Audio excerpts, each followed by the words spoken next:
Assalamualaikum warahmatullahi wabarakatuh. Halo Sobat Hukum, dimanapun dan kapanpun kamu nonton podcast ini, gimana nih kabarnya? Semoga sehat selalu dan apapun yang terjadi tetap semangat. Kembali lagi bersama saya Faisa Asyura Firmansyah. Tentunya pada podcast kali ini saya tidak sendirian, saya ditemani dengan narasumber yang sangat luar biasa. Mari kita langsung sapa beliau. Halo Pak, boleh kenalkan dirinya? Kenalkan diri. Yang pertama-tama terima kasih atas undangan sebagai narasumber ini. Di sini saya memperkenalkan diri lah dulu kan. Memperkenalkan Baik, diri, kalau saya ini nama Sahrijal Fahmi gitu.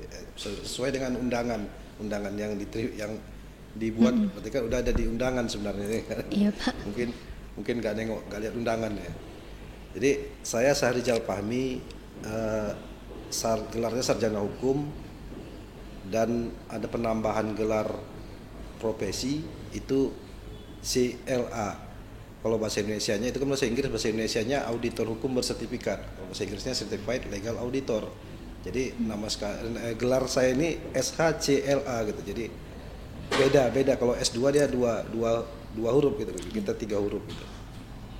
Nah, sebelum kita mulai nih Pak, sebelumnya saya sapa dulu penonton setia channel YouTube Fakultas Hukum Universitas Asahan. Untuk dukung terus channel YouTube Fakultas Hukum Universitas Asahan dengan cara like, komen, dan subscribe sebanyak-banyaknya. Dan jangan lupa untuk tekan belnya untuk mendapatkan setiap notifikasi dari video-video terbaru di YouTube kami. Halo Pak, gimana nih Pak kabarnya? Kabar sehat. Alhamdulillah. Kalau boleh tahu nih Pak, kesibukan Bapak sehari-harinya apa? Kalau saat ini sehari-hari saya berprofesi sebagai advokat atau pengacara. Di samping berpraktek pengacara juga ada sebagai konsultan di beberapa perusahaan. Yang dimana konsultan yang saya kerjakan itu untuk menggali atau menjalankan profesi auditor hukum itu gitu. Jadi awal bermula dari advokat, selanjutnya saya menentukan bidang profesi saya itu khusus ke audit hukum gitu. Sejak kapan sih Bapak menjadi seorang legal auditor? Kalau untuk auditor hukum ini sejak 2016 saya menjalankan profesi tambahan ya, tetap kalau profesi pengacaranya tetap berjalan hingga saat ini, tapi bidang profesi yang audit hukum ini menjadi tambahan. Jadi kalau memang dunia pengacara kan udah rame nih kan, persaingan juga ini, jadi kita coba mencari spesifikasi khusus gitu untuk agar tetap bisa mengerjakan yang profesi sehari-hari sebagai pengacara gitu kan, juga menjalankan audit di beberapa perusahaan untuk menjaga pekerjaan agar nggak putus, kira-kira gitu lah, biar ada aja pekerjaan itu kan, jadi ada pekerjaan ada hasil gitu kan, kira-kira begitu. Cara menjadi seorang legal auditor kalau boleh tahu gimana Pak? Kalau untuk menjadi legal auditor itu ya umumnya harus sarjana hukum lah ya, sarjana hukum yang berprofesi di dunia pengacara atau legal di perusahaan atau bidang hukum di perusahaan termasuk HRD gitu, itu bisa aja untuk menjadi legal auditor itu, auditor hukum itu. Baik. Kalau Bapak pribadi nih, Bapak kan seorang advokat sekaligus legal auditor. Terlalu sibuk nggak Pak? Atau Bapak sulit nggak membagi waktunya gitu? Kalau untuk kerjaan tambahan untuk audit ini rasanya tidak terlalu menguras waktu, tidak sibuk lah. Intinya pekerjaan audit hukum ini secara tidak langsung juga itu sering dikerjakan saat menjalankan profesi pengacara itu sendiri sebenarnya. Jadi tidak terlalu menambah kesibukan gitu. Intinya kan pada saat kita menerima perkara misalnya kan, terima perkara kan kita kan periksa dulu kronologi para pihaknya bagaimana segala macam kan, itu merupakan bagian dari audit. Contoh audit itu seperti itu gitu. Jadi rasanya tidak terlalu menambah. Ya tapi kalau penghasilannya menambah gitu, gitu aja. Nah, dari tadi kan kita berbicara tentang legal auditor nih Pak. Nah, kalau boleh Bapak jelasin, mungkin ada yang belum paham, legal auditor itu apa sih Pak? Ya, jadi legal audit itu adalah legal auditor tadi ya pertanyaannya. Legal auditor itu orang auditor, sebagai auditor yang menjalankan profesi sebagai legal audit gitu, audit hukum gitu ya. Jadi profesi audit hukum itulah dijalankan oleh legal auditor gitu kan. Itu dia. Nah, kalau itu tadi kan pengertiannya nih Pak. Yeah. Sekarang ruang lingkupnya Pak, ruang lingkup seorang legal auditor itu apa Pak? Ya, kalau ruang lingkup itu auditor hukum itu ruang lingkupnya hanya sebatas kepatuhan terhadap aturan-aturan hukum yang ada dalam undang-undang maupun peraturan-peraturan yang ada. Jadi tujuan audit hukum itu untuk menguji, untuk mengetahui sebatas mana kepatuhan terhadap aturan hukum tersebut gitu. Biar lebih jelas lagi nih Pak. Nah. Tadi pengertian sudah ruang lingkup. Sekarang biar lebih sama-sama belajar, karena pemahaman saya juga masih sedikit. Tujuan dan manfaat legal auditor itu apa Pak? Ya, tujuannya tadi untuk mengetahui, memastikan tingkat kepatuhan ya, tingkat kepatuhan itu tujuannya. Jadi manfaat dari itu setiap pengguna jasa audit itu bisa mendapatkan masukan dalam arti intinya ada legal opinion, ada pendapat hukumnya terkait pekerjaan yang udah dijalankan tadi, di audit, segala macam yang udah diaudit itu. Jadi pihak pengguna jasa auditor hukum itu bisa menentukan dengan saran-saran yang disampaikan oleh auditor tadi. Misalnya kalau dia mau beli suatu saham, gak usah bilang satu saham, beli apa, contoh kecil aja lah, mau beli suatu usaha gitu, suatu usaha yang berbentuk badan hukum PT gitu kan. Nah, jadi itu fungsi auditor hukum tadi itu mengaudit, meneliti segala macam jenis. Yang pertama perjanjian, contohnya ya, perjanjian dengan baik dengan karyawan atau pihak luar gitu kan, perizinannya. Jadi izin usaha itu kan banyak tuh, izin usaha ini itu segala macam itu kan banyak, itu termasuk hal-hal yang berkaitan dengan daerah tertentu gitu kan, dengan peraturan daerahnya gitu kan. Nah, jadi itulah perlu diteliti apa-apa yang menjadi kekurangan atau kepatuhan dari usaha yang akan dibeli, yang akan dibeli kita bilang tadi oleh si calon oleh si pengguna jasa auditor tadi gitu. Jadi dia kesimpulannya ngasih masukan, kalau itu mau dibeli itu misalnya itu ada permasalahan di sini, ada permasalahan di sini gitu, atau oh ini udah clear masalah, nggak apa-apa, jadi kan gitu kan. Jadi calon si pengguna ini tadi kan bisa juga menentukan harga. Kalau maaf ceritanya tadi usahanya juga izinnya nggak lengkap, harganya sekian lah gitu kan. Jadi harga itu bisa menentukan gitu kan. Nah, jadi kalau memang semuanya patuh, hasil auditnya juga bagus, jadi ini juga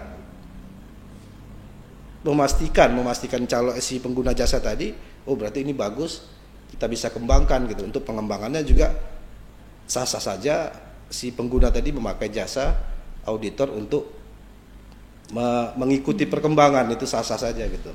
Nah, berbicara tentang kepatuhan Pak, mengenai kepatuhan, selama Bapak menjadi seorang legal auditor, pernah nggak menemukan usaha atau yang tidak patuh dengan hukum? Kita nggak usah cerita nama usahanya. Iya. Intinya kalau cerita kepatuhan ya, karena ya mungkin karena banyaknya aturan ya di negara kita, di kabupaten kita atau di provinsi kita ini memang terlalu banyak aturan lah kita bilang. Tapi aturan mana ini sebenarnya aturan itu memang penting gitu.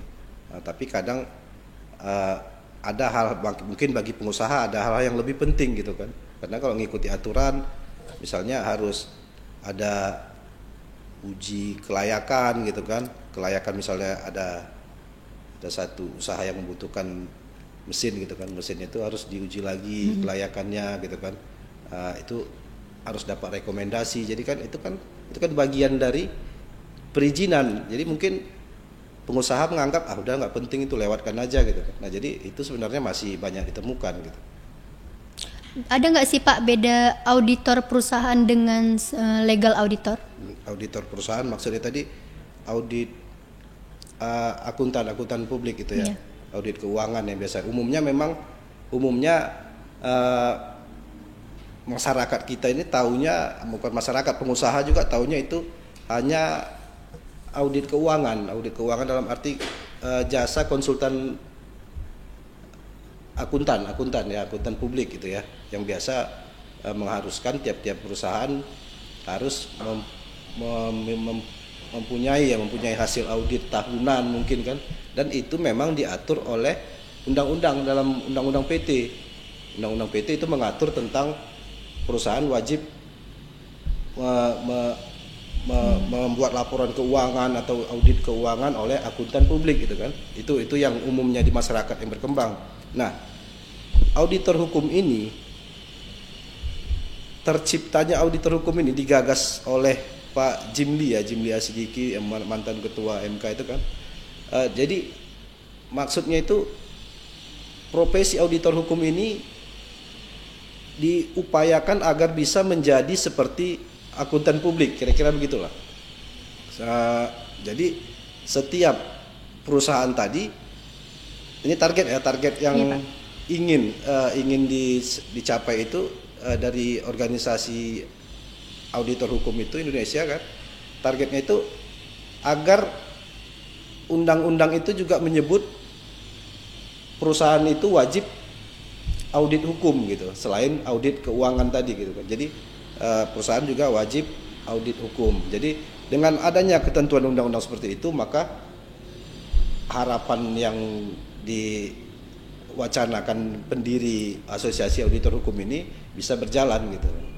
Berarti setiap usaha atau perusahaan itu memerlukan atau membutuhkan legal auditor, Pak? Iya, secara ininya wajib ya, kita bilang wajib lah. Karena banyak orang yang menjalankan usaha ini hanya sekedar yang penting jalan gitu kan, masalah belakang gitu kan. Nah, jadi itulah repotnya. Jadi kalau bisa di awal juga sebelum membuka usaha, misal contoh perusahaan ya, itu kita wajib melengkapi apa-apa ketentuan yang ditentukan pemerintah setempat lah gitu. Apa sih Pak yang menjadi objek atau yang diaudit oleh seorang legal auditor di dalam suatu perusahaan? Di dalam satu perusahaan banyak sebenarnya. Kalau memang saya secara internal perusahaan juga termasuk perjanjian dengan pihak ketiga atau pihak vendor atau apalah itu kan, menyangkut transaksi misalnya kan, itu dalam perjanjian juga perlu untuk jenis pekerjaan auditnya tadi. Ditambah lagi perizinan kadang kan masa berlaku perizinan kan ada ya kan. Begitu misalnya satu perusahaan ini izinnya misalnya ada 10,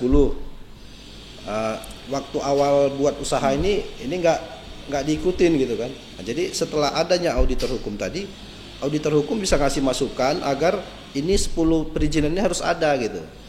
Jadi perlu di audit tadi setiap tahap-tahapan untuk menjamin perusahaan itu patuh terhadap hukum gitu.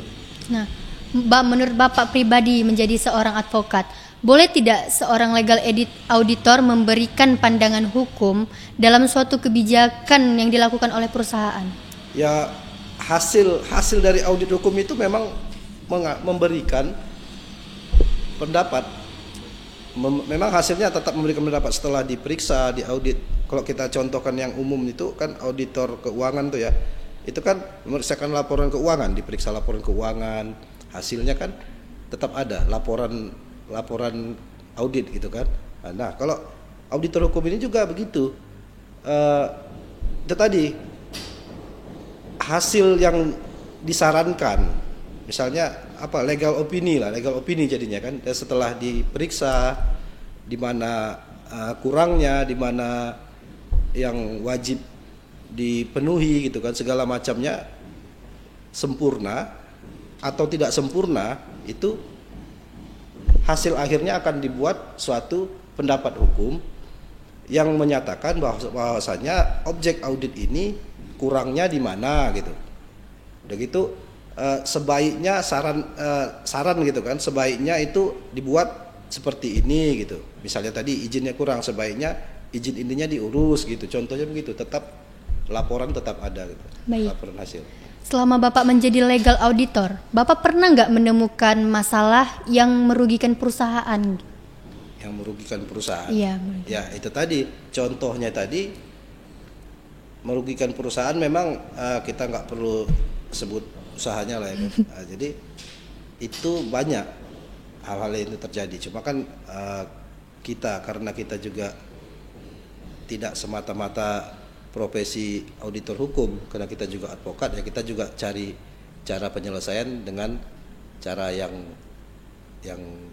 baik-baik lah, ya cara musyawarah kira-kira begitu, karena terhadap itu tadi perusahaan tadi bisa berdampak terhadap hukum gitu. Nah, cuma hal-hal begitu itu tadi karena kita tidak mengacu, kita tidak terpaku hanya sebagai auditor hukum, maka kita punya cara lain untuk menyelesaikan itu. Nah, masih berbicara tentang legal auditor nih Pak. Kapan sih sebuah perusahaan membutuhkan legal auditor? Ya, kalau membutuhkan sebaiknya ketika dimulainya usaha itu pengusaha sebaiknya pengusaha itu mencari gitu kan, atau menyiapkan di bidang usaha tertentu yang akan dibuatnya itu, menyiapkan auditor hukumnya gitu. Jadi bukan berarti harus jadi karyawan ataukah sebagai karyawan freelance atau apa, itu terserah, itu bukan, jadi tidak harus menetap gitu.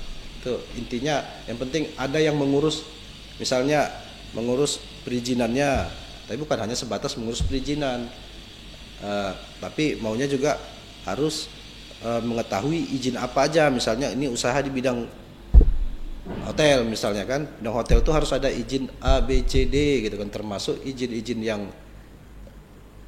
yang bersifat berlaku di daerah tertentu gitu, misalnya daerah yang bebas minuman alkohol gitu kan, atau daerah yang tidak boleh minuman alkohol, itu contoh kalau di perhotelan kan gitu kan. Jadi segala sesuatunya itu harus dikerjakan lah oleh auditor hukum yang sebaiknya tadi disiapkan oleh perusahaan. Dari pengalaman Bapak pribadi selama menjadi legal auditor, ada nggak sih Pak masalah yang paling berkesan yang sampai sekarang masih Bapak ingat gitu? Ini kesan baik atau kesan? Mungkin kesan baiknya dulu. Yang baiknya ya. Ya, kalau baiknya itu tadi segala sesuatunya itu alhamdulillah bisa kita selesaikan dengan komunikasi yang baik lah. Jadi hasilnya pun baik gitu kan. Nah, kalau yang nggak baiknya itu akibat masalah itu bisa timbul ke masalah hukum, bisa merugikan usaha yang tidak patuh terhadap hukum tadi gitu. Baik, selama menjadi legal auditor ada kesulitan tersendiri nggak Pak untuk Bapak pribadinya menurut Bapak?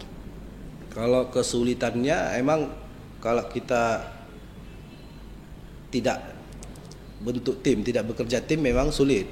Nah, ini kan dalam arti kan misalnya menjalankan pekerjaan audit itu kan bahan-bahan yang kita mintakan itu kan banyak tuh.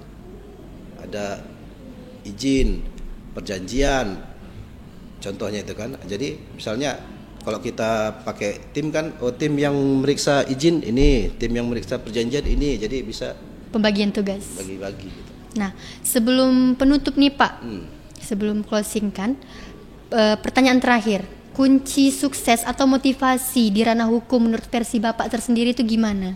Oh gitu. Kunci sukses berarti tidak harus di dunia auditor hukum nih ya. Enggak Pak, di ranah ya, hukum. Kebetulan karena profesi saya sebagai advokat atau kita pengacara, intinya kesuksesan itu didapatkan bukan di awal gitu kan. Di awal itu kita harus siap, apalagi menjalankan profesi advokat ini namanya juga kita jual jasa. Jadi belum tentu dengan beraninya kita jual jasa itu belum tentu semua yang ada yang percaya gitu ya, contohnya. Jadi alangkah baiknya sebelum kita menjalankan berprofesi sebagai penjual jasa lah, kita bilangnya jasa hukum dalam hal ini ya, jasa hukum, kita memang udah mampu untuk menjalankan apa-apa permasalahan yang akan dihadapi dalam menjalani profesi jasa hukum itu. Jadi persiapan ya harus dimulai dari, ya kita bilang sebelum jadi pengacara misalnya, sebelum jadi pengacara kan ada aturannya magang gitu kan. Nah, jadi magang ini harusnya kita benar-benar melaksanakan mengikuti magang ini. Jadi dengan waktu yang ditentukan 2 tahun itu saya rasa cukup kalau memang kita benar-benar mengikuti proses magang itu, dan di tempat yang memang di tempat magang yang dalam artian memang banyak pekerjaannya gitu. Jadi bukan harus uangnya gitu, bukan harus di kantor yang besar gitu kan, yang jelas misalnya hasilnya ya kan. Jadi bukan harus itu. Di LBH sendiri misalnya ada di kampus-kampus gitu kan, di kampus yang menyiapkan lembaga bantuan hukum misalnya. Jadi itu yang lebih banyak ilmunya.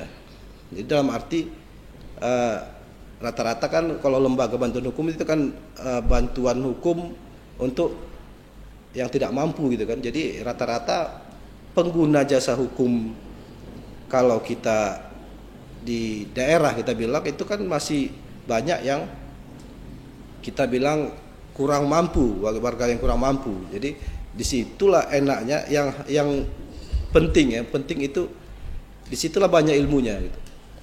Jadi kalau kita memang benar-benar misalnya di kampus ini ada tempat, ada LBH atau apa itu kan lembaga hukum yang membantu masyarakat miskin atau lembaga bantuan hukum cuma-cuma gitu kan. Disitulah kalau siap kita menjalankan itu, insya Allah hasil akan kita dapatkan untuk menjadi profesional dalam bidang advokat ataupun auditor hukum gitu. Baik, sekian podcast kita pada hari ini. Sebelumnya kepada Bapak Syahrizal Fahmi, terima kasih sudah hadir di podcast Fakultas Hukum Universitas Asahan, dan kepada penonton setia channel YouTube Fakultas Hukum Universitas Asahan, dan jangan lupa untuk dukung terus channel YouTube Fakultas Hukum Universitas Asahan dengan cara like, komen, dan subscribe sebanyak-banyaknya untuk dukung terus channel YouTube Fakultas Hukum Universitas Asahan. Dan jangan lupa untuk tekan belnya untuk mendapatkan notifikasi setiap ada video-video terbaru di channel YouTube kami. Sekian, terima kasih. Assalamualaikum warahmatullahi wabarakatuh. See you.